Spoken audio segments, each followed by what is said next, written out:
Hi guys, welcome to Glitch Guru. In this video we'll show you what to do if your Asus laptop is plugged into a charger but still not charging. So to fix this, first right click on the start icon on the taskbar. Now go to device manager. In the device manager window, expand batteries. Here you should see the battery driver. Right click on the battery driver and select uninstall device. Then select uninstall again to confirm. If you see multiple entries here, uninstall the second entry as well. After that, restart your Asus laptop and see if the issue is resolved. If it's not, I would recommend you to perform a hard reset. For that, first shut down your Asus laptop. Now unplug the charger and all the other external devices including printers, keyboards and mouse.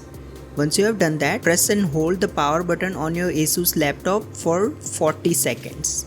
Once you have done that, simply plug the charger back in and try to turn on your laptop.